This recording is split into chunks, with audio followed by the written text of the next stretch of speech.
Nandito po kami ngayon sa Alfonso, Cavite. Mangunguha kami ng pechay.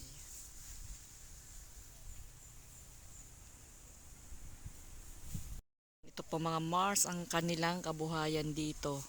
Pagtatanim ng gulay. Ayan. Ito ang ano nito, tatamnan to ng ano, ng tawag dito, mais. Bagong araro. Ito naman, mani, harvestin na yan. Yan, malapit na yung harvestin. Ayan. Napakalaki ng lupa dito, napakalawak ng lupain. Kaya tapos ang ganda ng ano ng lupa. Kasi nga malamig na lugar. Yan, yan. Maniyan lahat, ang dami oh. Hanggang dun.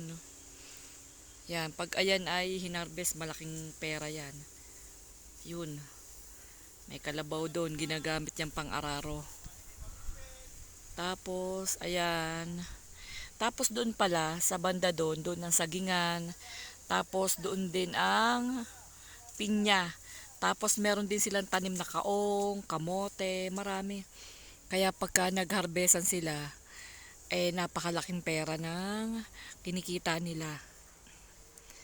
Yan. Ayan. Ngayon, ito kasing pechay na to, na-harvest na kasi to. Na ano na kasi po yan, na pagkakitaan na yan. Ngayon ito, tira-tira na lang yan. Ngayon, ang sabi sa amin ng may-ari, kuhanin na namin kasi aararawin na. Sayang naman kung aararuhin, masasayang yung pechay. Pero, ayan po ay naibenta na, nabentahan na yan. Kumita na yan. Kumbaga ito, tira-tira na lang. Mga reject. Yan, kaya yan. Sa amin, iuwi na namin. Ito oh. Nagsisimula akong manguha. Tapos sila yun oh. May dala kaming plastic. Tapos ang plano namin, ibebenta namin dun sa amin. Tapos yung iba, matitira ipamimigay namin. Ayan oh, dami. Dami pa rin kahit na harvest na, dami pa rin oh.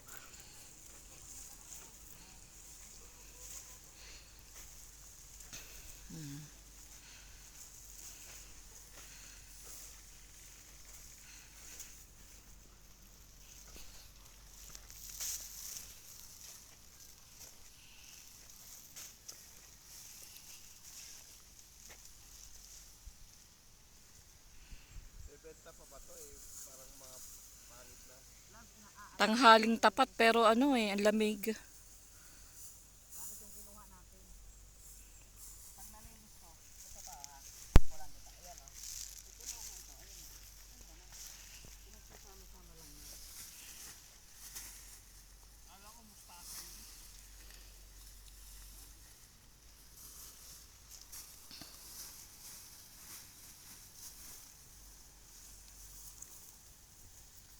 Kontra pa no? Kontra pa Ito madilaw na eh. Ayan, tatanggalin to. Lilinisin.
O yun o, yung dalawa o, nangunguha ng buko o.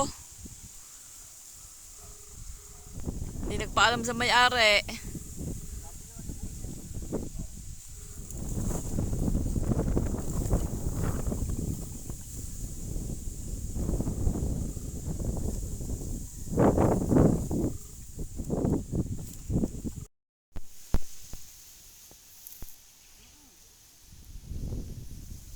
Malayo ang tama, nandun ang tama oh.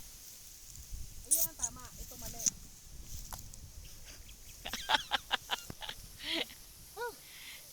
Hirap pala makita nyo. Oh, Sabang, ang sabang. sarap ng kainan ah.